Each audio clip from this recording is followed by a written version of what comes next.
Hey guys, welcome back to my channel. It's Miss Tam, and today is Saturday, and this video will be my first vlog for weight loss. So today I'm going to be discussing my weight loss journey, which I started in 2018. I actually had gastric bypass, and a lot of people have questions about weight loss surgery. Is it for me? Why would I have weight loss surgery? What are the qualifications? What are the pros and cons of having weight loss surgery? So today I'm going to share with you my why, the qualifications, and the steps and process in order for you to be successful with being approved with weight loss surgery. So with that being said, let's get started. First and foremost, I want to explain my why I decided to have weight loss surgery. My highest weight, I've always been heavy in my life. Even in my childhood, I was always heavy. And my mom would put me in different types of activities, swim camp, to lose the weight, and for some reason I just couldn't keep that weight off. So throughout my childhood, I was heavy. So towards the end of 2017, I hit like my highest weight of 230 pounds. 230 pounds is not a lot, but 230 pounds is a lot of weight to hold. And even with sometimes when I tried to get the weight off myself, it always came back. So when I decided to have weight loss surgery, I decided to make a change long term. And that's one thing about weight loss surgery. You will really have to look at it for long term. You have to look at it as a life change. So today and the thing that got me the most was going up a flight of steps. And my job had just did renovations to the facility, and there was these flight of steps, and I could not make it up those steps. At that moment, I hit like the 6th or 7th step, and like saw the light. I was breathing heavy. I was tired, I was dizzy, and it all contributed to my weight. Let alone, even before that, I began to have body mass index was well over 35. I developed bursitis in my left hip. I developed adult asthma. It's just all kind of problems were going on with my body, with my health, that I knew wasn't supposed to be going on at such an early age. And so I said, no, I have to take care of this. I have to get better, because I want to be here for a long time. So those things contributed, the weight contributed to those health problems that I developed. And after going to an orthopedic doctor, going to a neurologist, every time I went to the doctor, they kept telling me, nothing is going to get better with you unless you lose the weight. So that alone helped me get approved for weight loss surgery.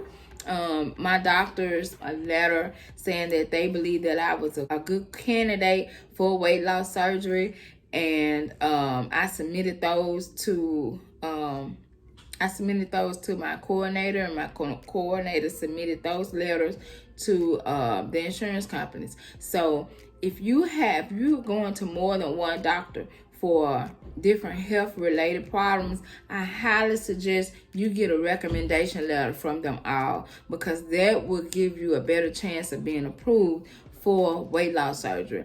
And that's another thing that I was discussing about gatekeepers. If you have a doctor that's a gatekeeper, I'm telling you, they are not for you. And then you need to find you a new doctor, because your doctor is going to be for you. Your doctor is going to be for your health. They want you to get better. They don't want you to get worse. So I highly recommend you getting a new doctor or a new primary care doctor or a new specialist if they tell you that you don't need to get that surgery. So to qualify for weight loss surgery, there are 3 ways that you can be qualified to be a candidate for weight loss surgery. The first one is if you have had failed attempts to lose weight on your own. That is, if you tried the Atkins diet, you tried Jenny Craig, you tried working out on your own, you tried different types of diets, and they all fail over the course of some time, you would qualify for to be a candidate for weight loss surgery. The second qualification would be your body mass index being 35 or more with a serious weight-related health problem. So that is, if your BMI is 35 and you have type 2 diabetes, sleep apnea, high blood pressure, you would be a good candidate. The third qualification would be if you have a BMI of 40 or more alone. So that is very obese. So those three things will qualify you for weight loss surgery. So the first thing I did when I finally decided I'm going to consider weight loss surgery was I attended a weight loss seminar at St. Francis Hospital here in Memphis, Tennessee. So that's the very first step that you will need to take to start your journey. The second thing is you would definitely begin to have your mind has to change. Your look on food is going to have to change. All your bad habits that contributes weight is going to have to change. So that is the second thing that you will have to consider when you have weight loss surgery. So in addition to that, after you have the seminar, you would meet with your PCP, and with your PCP, you will discuss having weight. And once you meet with your physician, you will have, depending on your insurance, some insurance require a 6-month evaluation. Some recommend 1 year to 2 years, and I have Cigna. So Cigna required me to do a 6-month evaluation with my PCP. With that being said, in that evaluation, I had to go to the doctor every month and check in with my doctor. I had to write out a diet plan that I was doing. I had to meet with a dietitian. My weight was taken every month to see if it was going down or if it was going up tremendously, and it was documented. So after the 6 months, then you would have to see a psychiatrist for evaluation. And with the psychiatrist, this ensures that you are ready mentally for this life change event that you are about to have. So with the evaluation, mine consists of 2 days. I went in and I took this long test. It had about 500 questions on it, and it took about 3 hours to take. So I did the questionnaire, submitted it to the psychiatrist. They looked over it. Then when I got back, made the next appointment, then I sat down with the psychiatrist to discuss if I was ready for this procedure. And the session took about an hour and a half to talk to the physician, and we went over all of the pros and cons, if I was aware of what would be going on after having bypass surgery. And after that, the psychiatrist submitted the session to my doctor, to my PCP, and also to my weight loss coordinator. And after that information was submitted, then the pre-op test would take place. So with your pre-op testing, you will have a cardiology test done, a gastro test done, and this was a test. This is when you take this white milky substance, so it would light up your intestines for them to see if everything was okay. You didn't have any leaks. You didn't have any type of damage there. Before the surgery, it was really nasty. I must let you all know up front, it is not a happy test. It's not a good test. That stuff was very nasty, but it took everything in me to go up and down. So after the gastro test, then you would have to take a sleep apnea test if needed. I didn't have to take a sleep apnea test because I never had any issues with breathing in my sleep, or stop breathing in my sleep. So that's an optional test that you may need. And some people may need a CPAP, depending on your weight, depending on your sleep habits or your sleep patterns.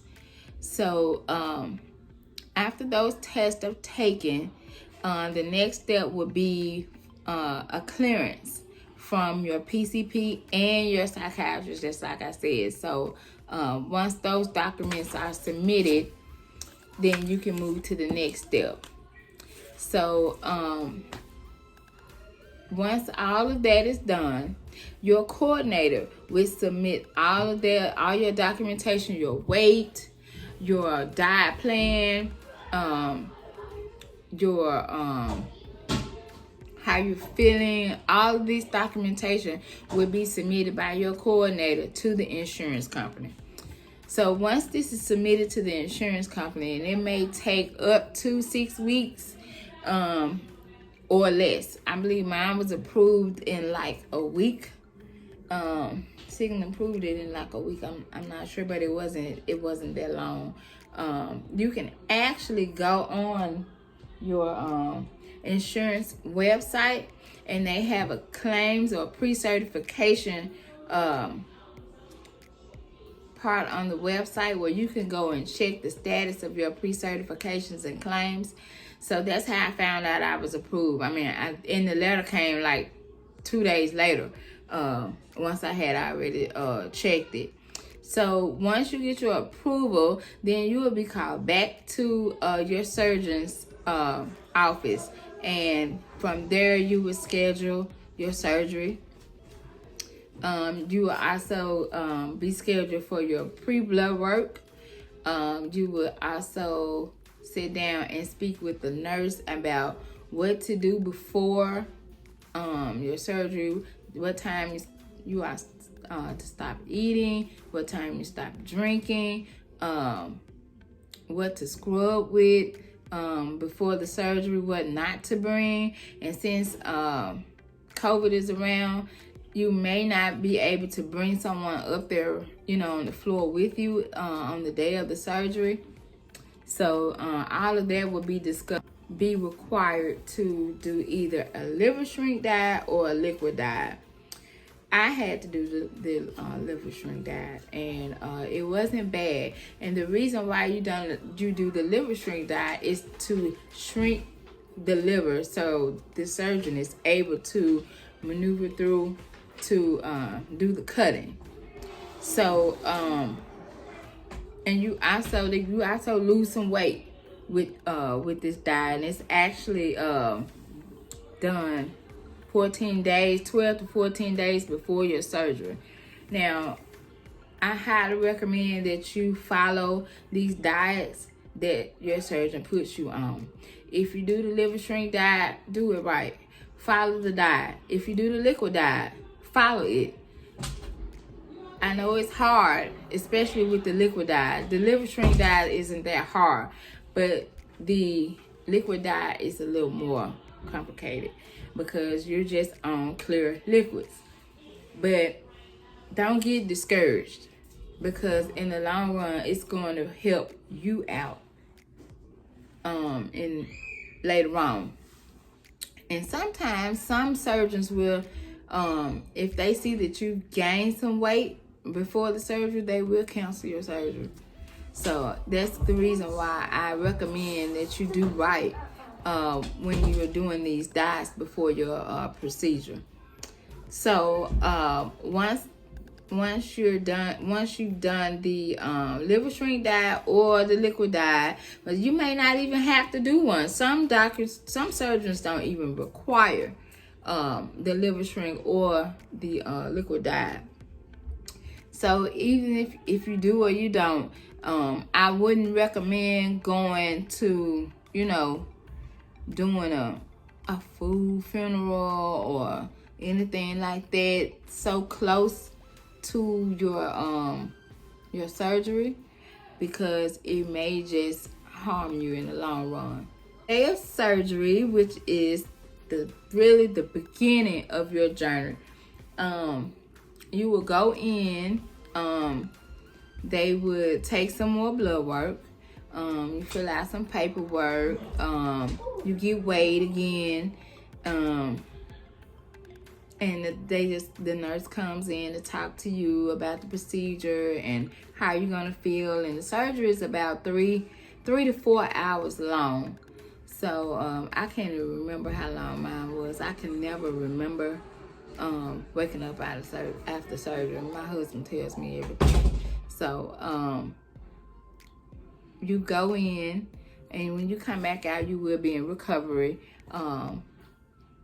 like a normal surgery. You usually stay in there in the hospital for about 1 or 2 days at the minimum, if you don't have any complications. I was in the hospital overnight, but then next day they want you up, around, and walking. But this is to prevent blood clots. So the other reason for you to be up and about right directly after your surgery is because of the gas. I can't stress this enough to y'all. The gas will make you very uncomfortable, and the longer you sit and lay around, the more pain it will be for you with this gas. So that's the reason why you need to get up, get out of that bed after the surgery, so that gas can move and so you can release it. And trust me, the nurses know this is what you need to do, so don't be ashamed. So if you got to let it out, let that gas out. And it's going to be a little uncomfortable, but you are going to need to release that gas. And the gas is going to be there for a few days. It may even be there for some weeks. But your doctor will prescribe some medicine for you to help you release that gas. And to get yourself back used to being mobile. So get up and walk. My doctor came in and had me walking like every hour or so. Well, actually the nurse came in. I was walking every hour. After the surgery, I wasn't hungry at all. I was not hungry. Actually, it was a while before I could really have an appetite. So you will begin to take in liquids right after your surgery. You have different phases that you go through. So I will talk about that in the next video. So this concludes my first weight loss vlog for my channel. So if you enjoyed this video and it's very informative for you, please subscribe and like this video and click notifications for more videos that I drop on my channel.